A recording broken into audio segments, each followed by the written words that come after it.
Hi,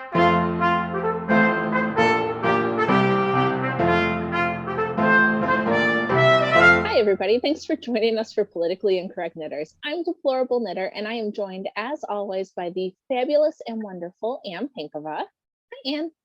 Hello. And Anne is in her brand new abode, as you can see. I am. It's very exciting. It is very exciting. So this is the new setup for Anne. You can get used to seeing it. And she's got her beautiful Brexit tea cozy. I do. And her Quince quilt behind her and her Donald Trump. I mean, I remember all of these things. I'm so excited to see them again. Exactly. I had to dig everything out of boxes, and I was excited to see them again too, because especially a little, undesirable number one guy, because I was trying to think of things, because teaching in Tarja at Devin's knitting retreat, and I was thinking of things I could bring to show, and undesirable number one is awesome when you're showing off in Tarja, because it's both the carry through and the regular. So I'm like, finally, good piece of work to be like, this is the difference, guys. So anyways, that was for free. It's so pretty. Anne's work kills me. It's so pretty on both sides, and that's the kind of knitting I aspire to. So if you want to be a fabulous knitter like Anne, hopefully you're going to Devin's retreat because she's teaching a class, and if not, I guess you'll just have to muddle along like the rest of us. But one thing you can do is get yourself some chicken lady yarn, because it's fabulous and it helps everybody be a better knitter because it's so great. This is the PIK colorway.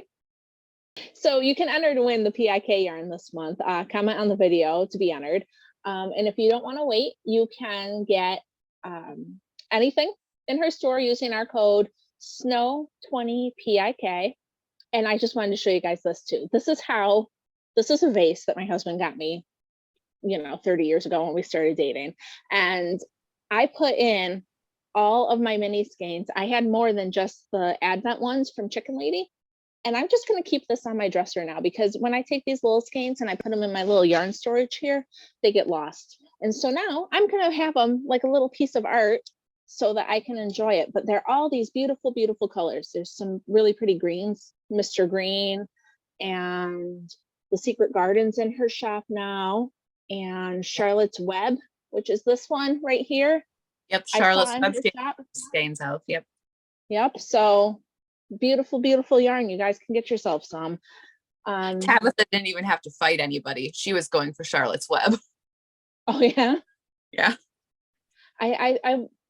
She said that she was putting out one every month. So I wonder if the answers to her questions were so across the board that she decided to do more than just the 3. Say in her newsletter, she said that she's going to be coming out with a flower of the month and a book and something else that I don't remember, but there's going to be 3 new colorways every month, and one of them is going to be a book. So I wonder if part of that was just the overall love that her Advent got. I don't know, Lynn, you can tell us in the comments. Yes, sorry, Lynn. I'm almost certain I got a letter too, and I'm like, I don't know. I just saw she has a couple of new purples that are very pretty. Yeah, January's carnations. It was a mini skein, wasn't it, with several different colors in it? Yeah, that they were kind of bright pinks and purples. That was pretty. But yeah, except January is, in America it's carnations, but I believe in England it's snowdrops. So just saying. Which I like better, but hey, whatever. I mean, carnations. I mean, carnations are pretty. Yeah, they are. They get a bad rap. Most people think that they're not. They're filler flowers, but they're not. They're very pretty. So, do you have any knitting to show off? I have the Quinn's quilt that I'm working on, and I've been busy moving and doing stuff this week, so I haven't made like a super amount of progress. I don't even remember what color I was on last week, so maybe it is a different color row. I have no memory, but yeah, I have Lynn's Bible stitch marker in the middle of it. But besides that, I'm just plugging away. I still love it though. Yeah, no, it's really pretty. And I think you are on a different row because I don't remember seeing that green. Oh, well, it's a brand new row. And as I was telling DK before we started, again, moving and unpacking and figuring everything out, I'm like, wow, I have more yarn than I thought of. Again, what little guilt I had over this quilt being a lot of goodwill is drifting farther and farther away. Good. I'm glad that so I gave you the speech last week about using the good yarn, and I was looking through my yarn. I have so much stuff I need to knit. I have so much beautiful yarn and I don't even use it. And I have got to get better. I'm going to try to make a sweater. So that's what I was going to tell you. I've been thinking about it, and that yarn you got me for Christmas, I might try to make a sweater with it. I haven't decided yet, but in theory, it sounds like a good idea. Whether or not it's executed is a different thing. So that's what you had to show us, right? I don't want to interrupt you. Yeah, unfortunately, I don't have a lot of knitting this week. Well, you were so busy. I think people would be surprised if you had a lot of knitting. But still, this is like a whole knitting podcast or something. What's with that? But I was amazed that you had a bookshelf up with books on it and a picture and granted, I saw how many boxes she still has left, but I mean, look at how put together she is for the podcast. I am so amazed. Exactly. I might need to, because I was kind of like flipping books on shelves. So I might need to go through and, reorganize later. Anyways, no matter. Yeah. This whole setup doesn't make any sense. The Stein next to the Japanese, that I don't know if that really jives, but we'll figure it out. That's the stuff you can fine tune later on. Right now it's unpack, and then as time goes on you can adjust. But, though thinking it through, so you have to have your connecting books. So having the Stein political stuff, but next to it is his book on Broadway. So I could flip Fabian Bauer's book on Japanese theater, which is one of my favorite books of all time on Japanese culture. And I could set that in between, and that could be the bridge. Like, yeah, this makes sense. No, it doesn't, but hypothetically. You know what? As long as it makes sense to you, that's really all that matters. So, right. You, I guess, because I don't know. My bookshelf's just a jumble. It just has books on it, and there's no rhyme or reason. Similar to my yarn, I used to try to keep it all organized, and now I'm just like, oh, look, there's a spot here. Blink, and then I put things in that spot because sometimes I can't worry too much about it. Yeah. I don't know. When I got the yarn out for this quilt, I don't know if I said, but I just grabbed all of the yarn that I currently had access to, and I dumped it out on the carpet and just grabbed what colors. And, if I had been a cat, I would have rolled in it. But I'm like, no. It's like, okay, so you could have, I could keep my yarn by color, which is what I did before, or by yarn weight. I'm like, if I have any big project anyways, I am just going to dig through all of it. And that is part of the fun of having all of it. But I am just going to dig through all of it. Yeah. I tried to do mine by weight and stuff and kind of tried to keep the colors together, but really anything that's not for product knitting that I'm going to do, in order for a Stop the Steal hat, you can't see it, but up above these colorful bins, there are 3. One is white, one is red, and one is blue. And so all of my yarn for production knitting is together, but other than that, it's just my happy yarn. I know, I still have yarn laying around that, that I don't really, technically I could do production knitting, but I really don't do production knitting anymore. And I was thinking oh, well, I could try to find another avenue for that or something. And I'm kind of glad. On one hand, it's a good discipline to have, and who doesn't like the money? But on the other, it's don't have to worry about that anymore. I can just use this last bit of whatever color I was saving. It's okay. It can just go. Yeah. It's I don't know, it's hard. And I think I mentioned it, but my Etsy shop, I put it on vacation mode. I didn't close it, but it's done because I'm not doing the whole plaid, here's my social security number that you can sell thing. So Yeah. if you Oh, guys want to find me, I'm on Galley Life. right. You see? And I just finished my row, so it's easier to see. Again, it Oh, looks cool. like a quince quilt, but you know, it is all here. And it is lovely. It makes me very happy. Anyways, Yes. it's still the same as it always was, but It's a queen quilt, except that it's like 3 times as big as the last one she made. So be ready. So my whole disorganized thing is a good segue to tell you guys that, hey, guess what? I found 2 more Deplorable Knitter United We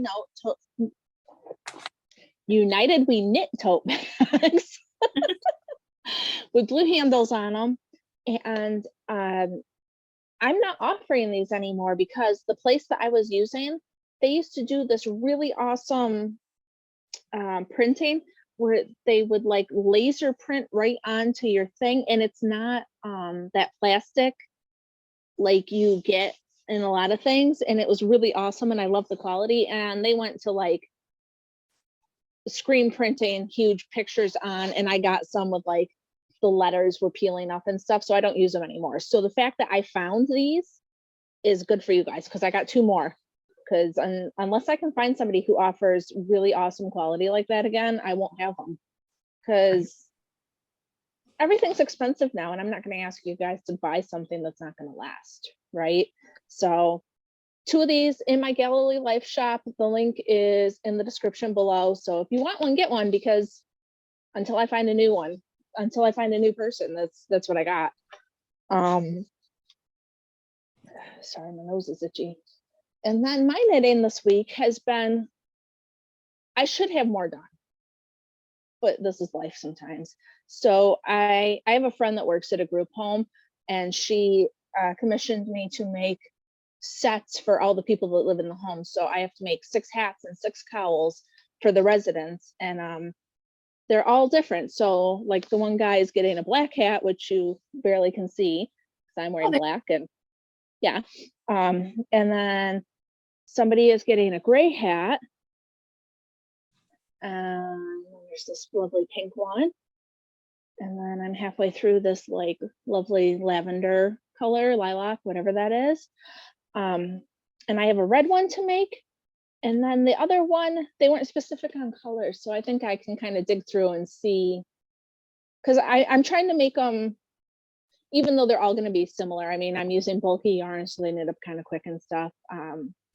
You know, like this gray one has the swirl pattern on it. This one has kind of a rib. This one kind of looks quilted. So, you know, I'm trying to make them unique for all the different people, just so they have something special and nice in theirs. And I didn't want to production knit 12 of the exact same thing anyway. So, yeah. But yeah, hopefully that'll be done. I have to get my butt going, but you know, if I sat down and did it, I could have it done by next week. So we'll see. Good luck to you. Yeah, it's not hard knitting, but because I think if I had sat down and made like 6 of the same hat in different colors, I would be done by now. But part of the problem is like, oh, hey, what do I want this one to be? Oh, what should this one? So like, instead of just sitting down and knitting, I like have to like, okay, now what stitch am I using now? So it's taking longer. Gotta dig through your yarn. You gotta see what you like. Yeah, exactly. I actually went out and bought, when she asked me to do this, I went out and bought the bulky yarn, because it's not, I have a little bit of it, because I think everybody once in a while grabs those skeins that you see that are like giant, and then you're like, well, I've got 90 yards. What am I going to make with this? Right. So, but I went and bought enough to make these projects. So I just kind of have to see what's up.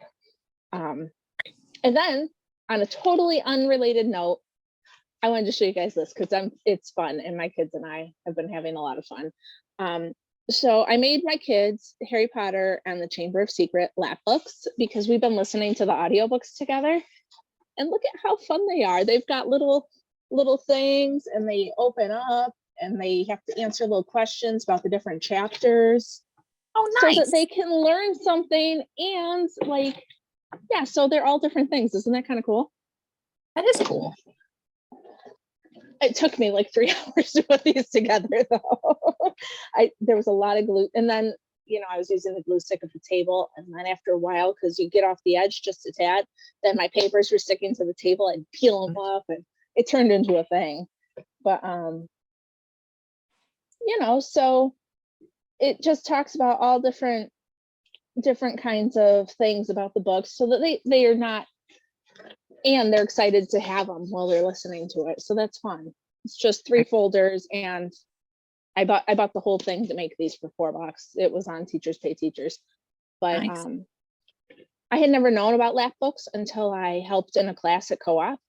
And I'm like, lap books are so cool because they like bring your attention to different parts of the story so that like you remember things about it. So I figure, yeah, so we're gonna do this, and then when we go to Florida, if this works well, I'm probably gonna make them one for the next book too, so that like even though we're gonna be on vacation, we can spend a little bit of time listening to it, and they can fill in their things. It'll be fun.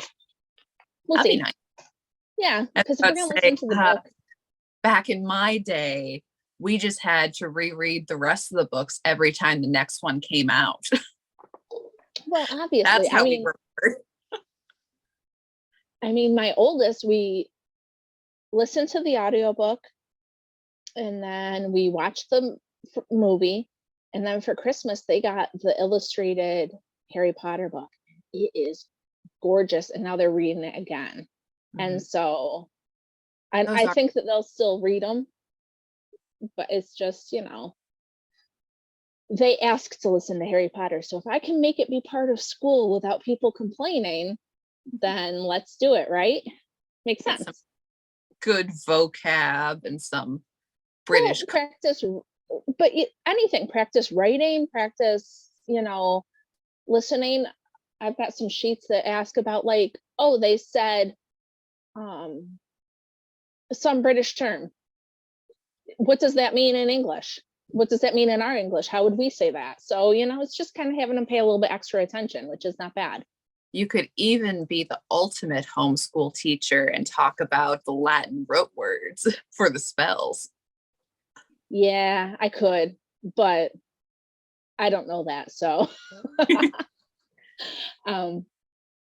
but so today I've been listening to some books by Robert Galbraith, who, for people not in the know, is actually J.K. Rowling, and that's her pseudonym, and they're detective novels, and they're fantastic. But they kept talking about buying a bag of chips. So finally I emailed Neil, and I'm like, dude, when they say that they're going to buy a bag of chips in London, are they talking about potato chips? Or are they talking about a bag of French fries? Because I know that chips are French fries in England, but it seems weird that they would be a bag of chips. But no, he sent me pictures. A bag of chips is like French fries, and he said that they're bigger. They look like regular French fries to me, because he says that French fries there are like little toothpicks of potatoes, and I'm like, no, that's not what French fries are. I don't know. So they're French fries in a paper. So if you're ever reading an English book and they buy a bag of chips, now you know they're French fries in a paper. But anyway, that's my random story about that. And if you like detective novels and you aren't screamed out, because she's a little bit more graphic than I expected, which I don't mind because I listen to a lot of true crime. But if that's not your cup of tea, you might not like them, but they're pretty good. They're actually really very good. So just so you know. I've heard they're good. I haven't read them though. Yeah, I don't know how I missed it that she wrote them. I'm on number 4 already. I can't stop listening to them. And this one's like 22 hours long, so I'll be listening to it for a while. Right. But it's nice. I pass the time when I'm doing other things. I was working this morning listening to a book. Nice. So anyway, that's my book recommendation. I haven't done one for you guys in a while. So there you go. Nice.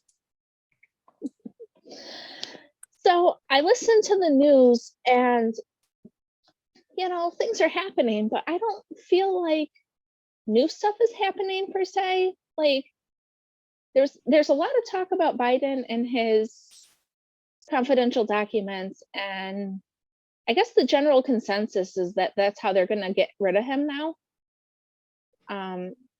Because, you know, they don't want him to run. He's been as useful as he's going to be, and it's not going to serve them for him to run again. So they're kind of letting him take the fall for this, is what it seems like. I don't know if that's true or not. Have you heard any of that? Not specifically. I mean, most of the news I've been seeing is that, yay, Jacinda Ardern is out of New Zealand. Woohoo! Yeah, I want to know why she's work out for though too. BlackRock, which, super neat. But besides, I mean, it's good news generally. Hmm. But I wonder if something's coming that she's trying to get away from or ahead of, or I don't know. It's just strange because she seemed like one of those people that wasn't going to leave. No, sorry.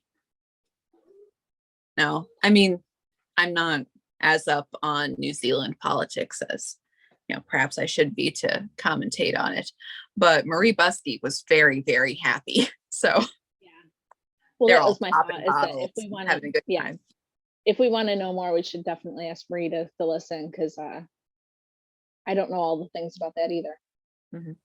But yeah, I mean, they're all, it's the World Economic Forum this week too, so they're all, globalists howling around and saying how they should rule the world and how they're going to change our lives remotely and whatever weird crap, global currency and other miserable things. Right. Makes perfect sense. But that also, because it is the World Economic Forum, that may be why the news seems a little slow this week, because there's a lot of that going on. Not as much nonsense happening here. Everybody's talking about what, George Santos, who is, or maybe everybody's not, but I'm hearing about it a lot here because he's a New York senator, I think. He's either a senator in the House, whatever. But he is apparently a big fat liar, and his pants are on fire. And there's some very shady financial things that they're accusing him of. And now they're saying that he was a drag queen in Brazil, and like all kinds of stuff is going on there. But like, where's my Lifetime movie? Come on. Right. That's pretty much what's happening with that. Yeah. But I don't know. So Anne's got a story though, apparently, about Crowder. Yes. I think that's, I mean, what we're gonna focus on. I have been following that very closely because, well, A, I'm interested because I'm a fan of Crowder's stuff. B, I think it's very telling. And also, we all sit around and we're like, oh no, we don't like drama. Give me that drama. I want to know. I think we don't like drama when it's like in our family and in our life, and drama from elsewhere is fine. Just right. I don't want it here at my house. Thank you very much. I know. And even, okay, so with the story with Crowder and the Daily Wire and different conservative people, and I mean, on one hand, it's drama, and drama is fun, makes for, good TV. And if you're a political jockey, then, it's open season. But also there's a lot of people who are like, oh no, they shouldn't be saying things. They shouldn't be knocking each other. Oh, we shouldn't be fighting among conservatives. And it's one of, like, no, there has been a lot of not fighting among conservatives. And I think this is a serious issue that needs to be addressed, which is why they're hashing it out. Did it need to be hashed out in the way it was? Maybe not. But also it's a, maybe something that was unwise to be said, plus a very strong reaction to it that was also no good. Anyways, back and forth. But to kind of give out the story, to start with the story. Yeah. So Anne, assume that everybody watching is exactly like me and has no idea. I've not heard a single peep, so I'm a noob. Okay. So to begin with, so Crowder put out a video, and he was, okay, so he's left the Blaze and he's not doing his show at the moment.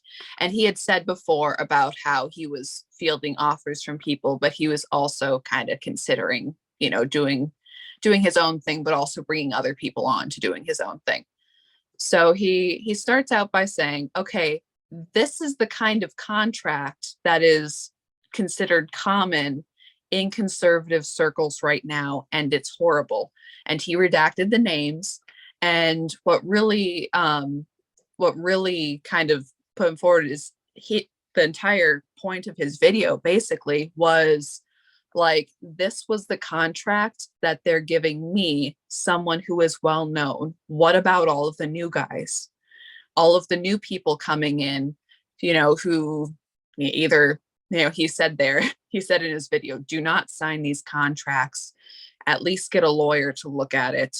Do not just go in thinking that because it's a lovely conservative company that you're going to get a good deal out of this, because you know, people are getting screwed over out there. But the big things that he pointed out as points of concern is that there is cost reduction. Some of them are set amounts and some of them are percentages.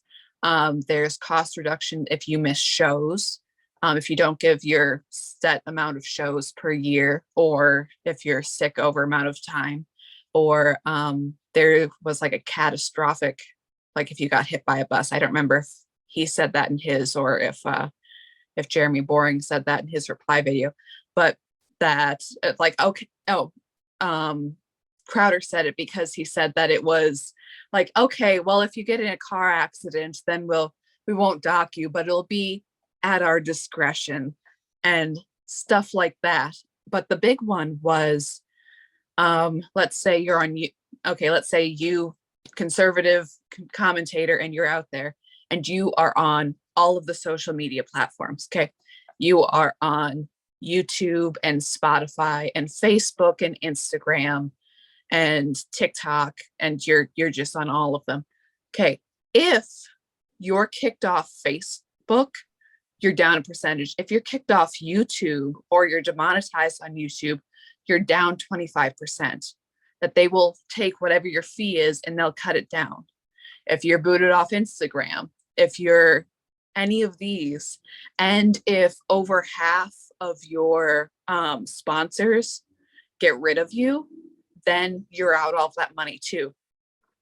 And yeah, and all of those stack. It's not just like, you know, oh, if these people are boycotted, your fee is down to, let's say, a maximum of 40%. It didn't do that. If all of that was down, you would be to almost nothing of your income with all of these different things. So what Crowder was saying is that basically boycotts work. And if you have people, which we have seen this before, if you're a conservative commentator and there is some sort of orchestrated liberal attack against your stuff, then it will work because you will be out your money for, you know, the show that you're producing. And Crowder's specific contract was that he produces his own stuff, but many other people's aren't, that they kind of need the money up front for paying whatever staff and editors they have. So that is another difficulty with this situation. But yeah, so that was Crowder's initial thing. Okay. So it comes out that he's unhappy with how the contracts were working. Is that what it was? So he must have gotten in a fight with the Blaze. It seems kind of ridiculous that if they get kicked off of platforms that they get docked, because I mean, that happens. Right. I mean, I can understand, like, if you're kicked off of YouTube and you get all of your videos on YouTube, then yeah, or like right. Spotify, but like Instagram, I mean, yeah, but also, you know, he said at the beginning that this wasn't about the Blaze, though I think there was a disagreement with the Blaze, and that's why he left. But he started out by saying, no, it's not the Blaze. But he then, like I said, going through his video, that he talked about he had his thing of stopbigcon.com for a sign up list, because he's basically saying, I'm going to start my own thing. And when I talk to other people, I want to have a direct number for the people who are upset and interested about what we're doing here, and talking about young content creators coming to him like as a potential publisher for stuff. And also people coming to him talking about the bad contracts they have gone through. But yeah, his big point of this video seemed to be that if any, again, Crowder can be a bit crude and everything, but also what is he's a comedian. He specializes in somewhat shocking humor. That's, what he does. It's what he's, popular for.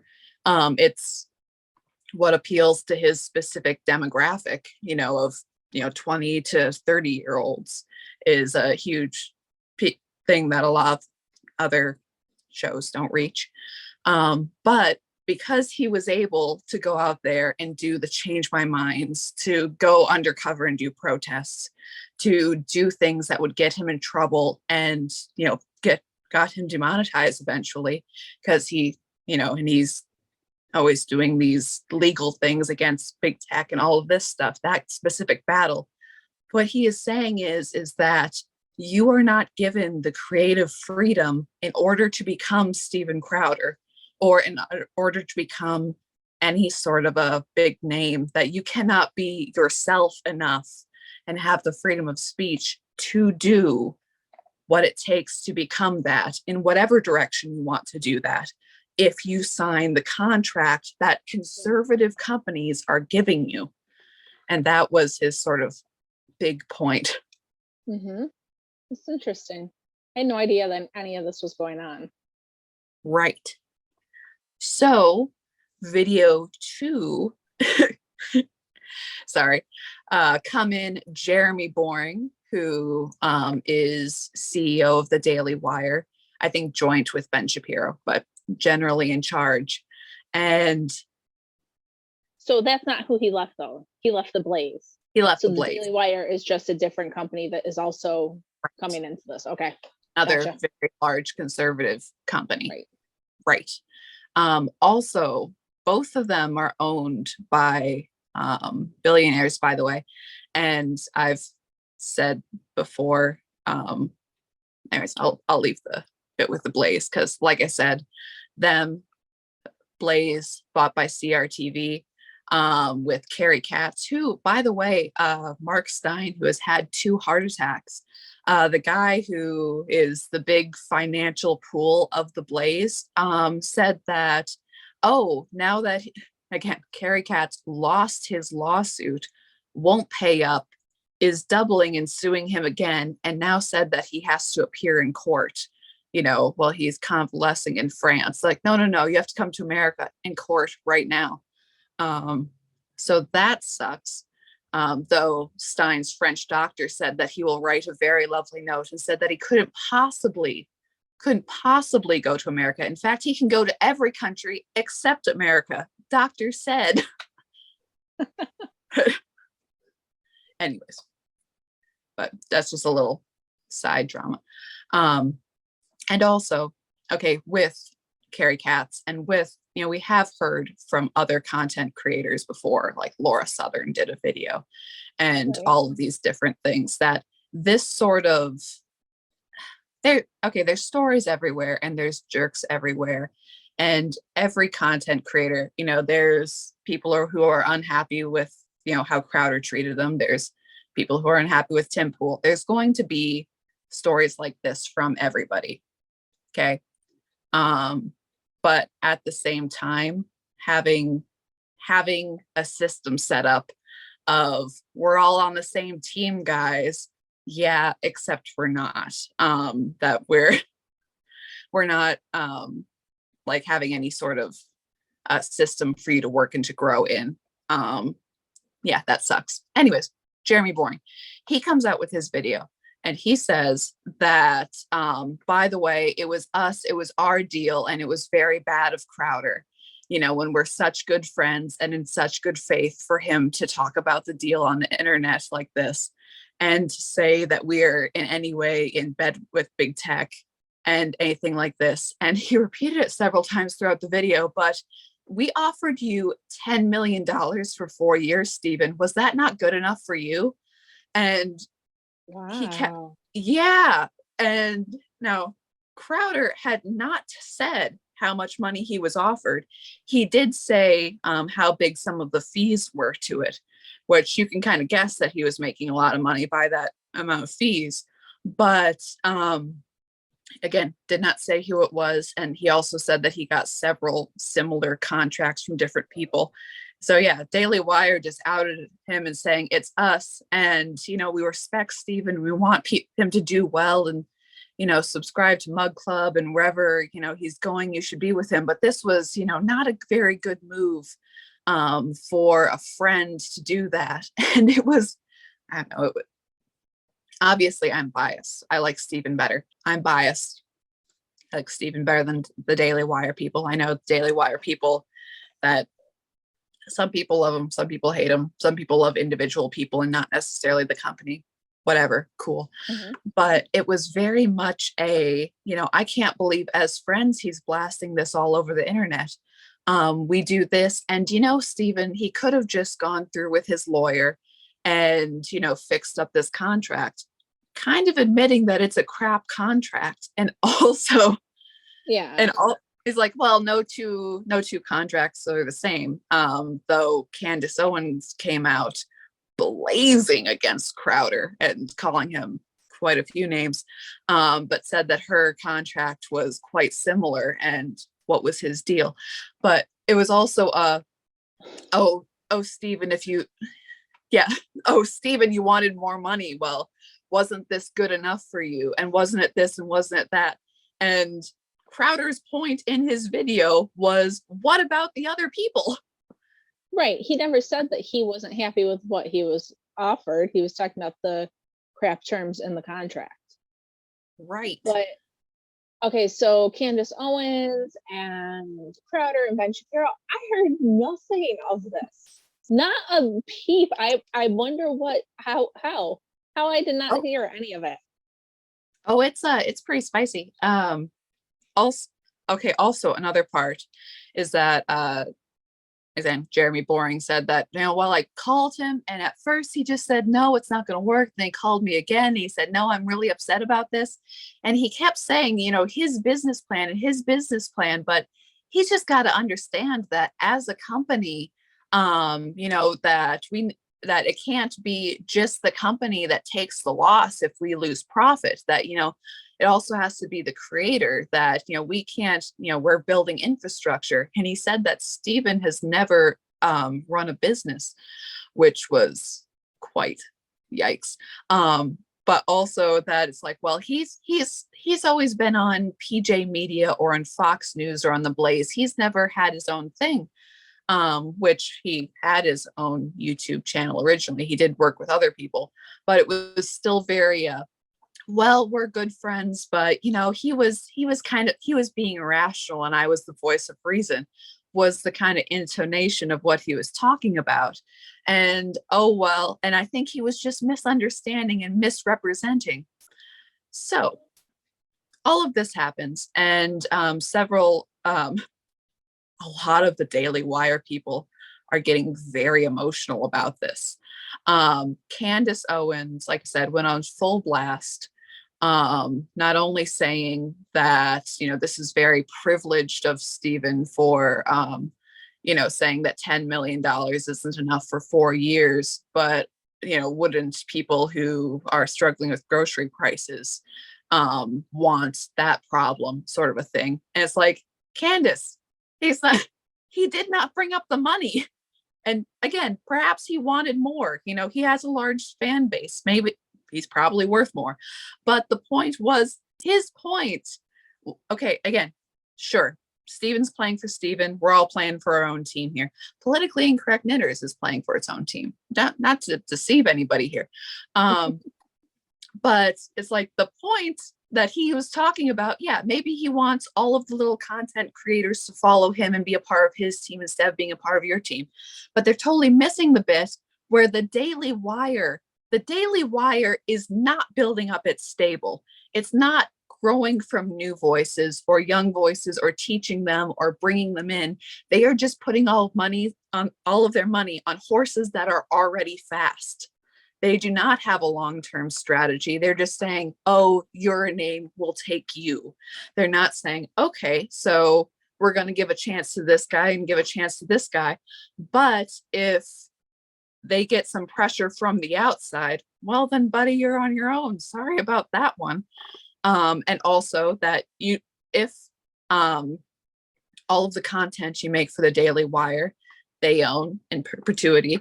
And while you can bring in your own social media pages, if they create any social media pages for you, they own that too. So you have other ownership issues throughout all of this. Like, it's bad. Yeah. Now I'm not as up on everything. Is the Daily Wire the one that has like Matt Walsh and the okay. Yep. So they're the Daily one that Wire, brought the movies with right. Gina Carano and okay. Right. They did the Gina Carano movie. They did What is a Woman? They did Candace Owens did a documentary. I forget what hers was called.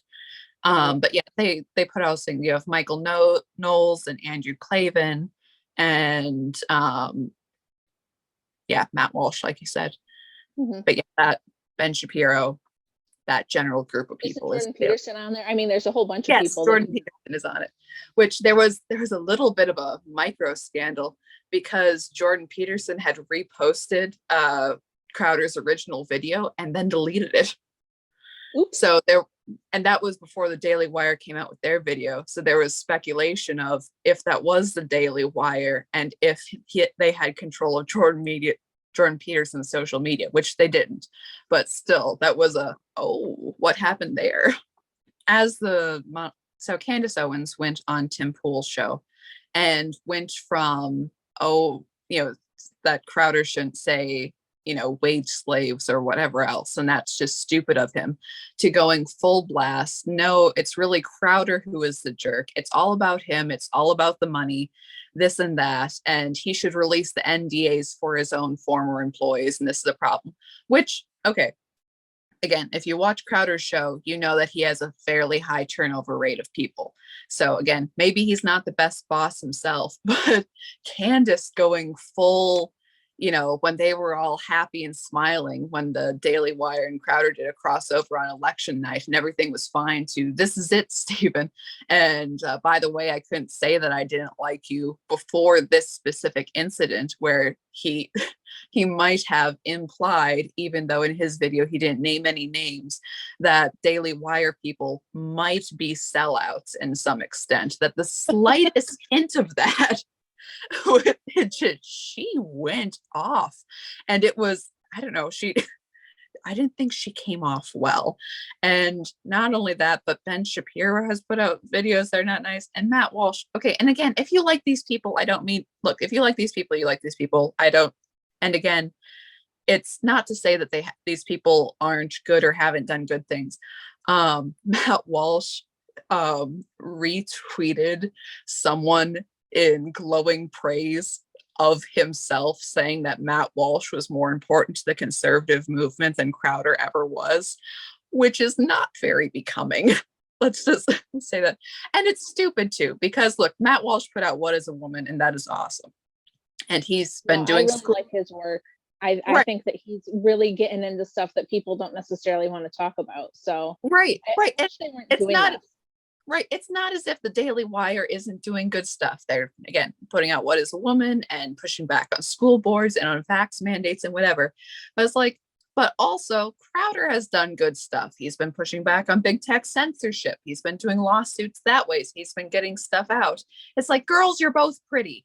And I think a lot of people are like, oh, well, this is stupid, or, well, this shouldn't have happened, this shouldn't happen. Like, no, I think the debate at the middle of this is important. But I think, bits like, oh, well, I'm doing more, you're doing more, what are you doing? Whatever. Okay, so again, Daily Wire team goes nuts. Michael Knowles is mostly kept out of it, and Andrew Clavin, which is interesting. But anyways, so that all happens. Crowder puts out a response video response to the response video 3. And his video, he said, yeah, that Jeremy Boring said, hey, like, oh, well, he said this on the phone. He said this on the phone. Crowder's video is, oh, yeah, buddy, I got receipts. And he had recorded the phone call. And the phone call, Jeremy Boring had said that and so it seems that the timeline of phone calls between them is, again, contract, calling you again saying, yeah, I'm not into this. And then a call that was mostly personal family stuff, but in which Crowder asked, okay, so not for me because I'm not accepting your deal. Okay, I'm not in this, not doing whatever, but will you say that you won't deduct pay for other content creators who come in if they get demonetized on different social media platforms? And he refused to do that. Mm-hmm. So again, that was the point of Crowder's original video, his big point, and also the salient point in what Jeremy Boring said. So yeah, so it was very interesting. And also, so a lot of people are saying that it was very awful and poor etiquette of Crowder to record a phone call with a friend who does that. That's awful. That's terrible.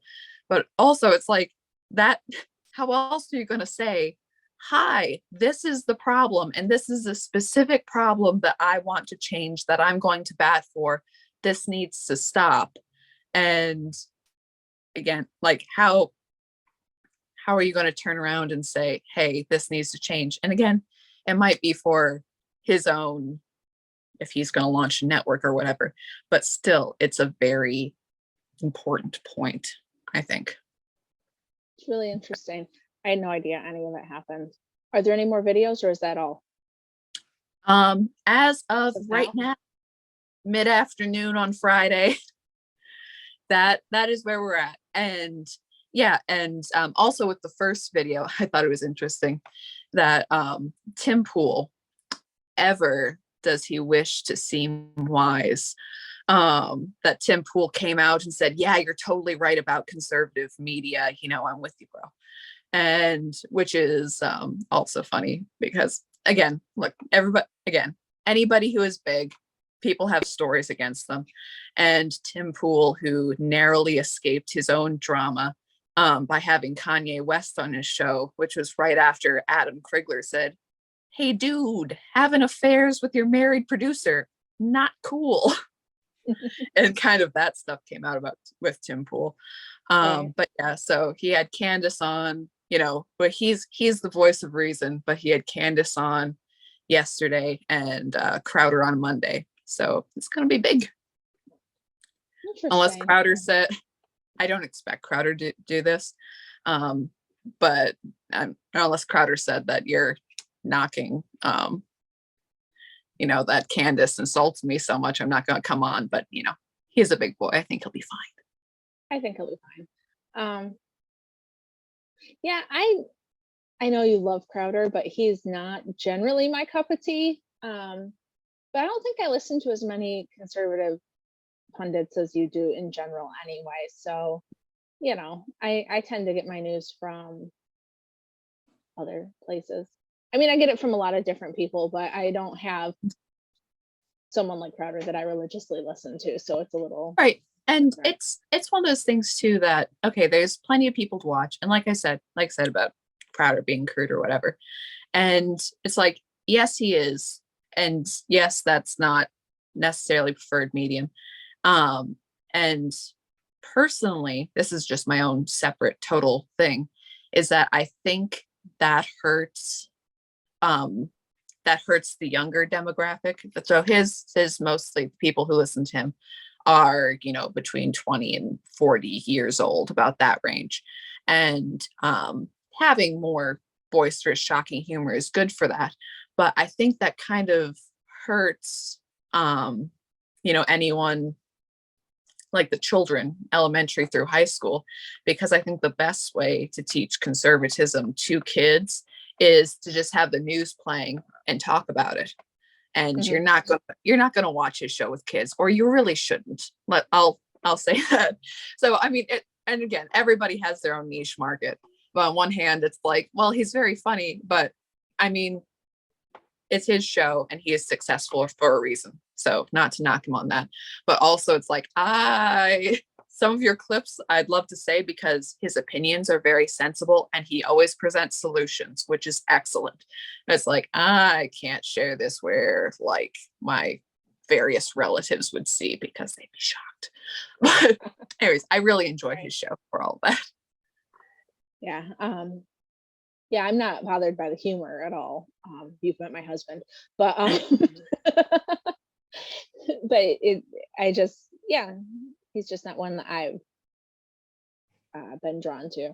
But I wish there wasn't so much infighting. I mean, yeah, if they're putting out bad contracts, that's something people should know about. But on the other hand, it just makes us look bad.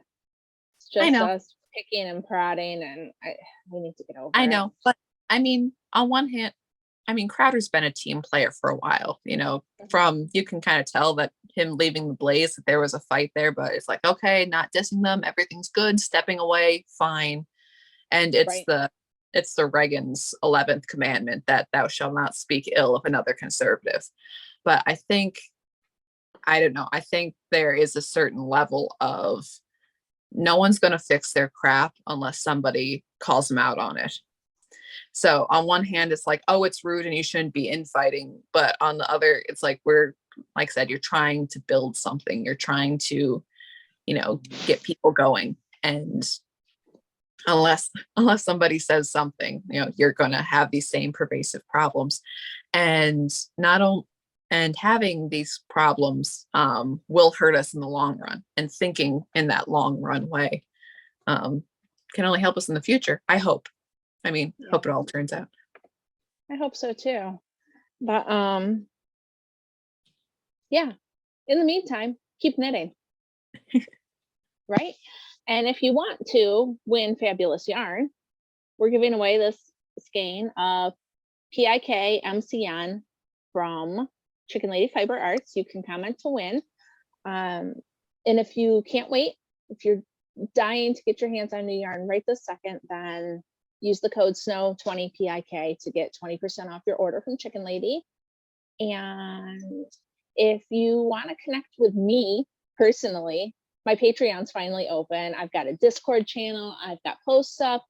It's still new, so there's not that many posts, but I'm working on it. And you know, there's other knitters that are interested in what we're interested in, so you guys can also check that out. Don't forget to watch Politically Incorrect Knitters on YouTube and Rumble. Like, comment, subscribe. Follow Ann Pinkava on Instagram and Twitter. Follow me on Instagram because I hate Twitter. And yeah, try not to be angry at all the conservatives, but I'm sure they deserve it too, to an extent.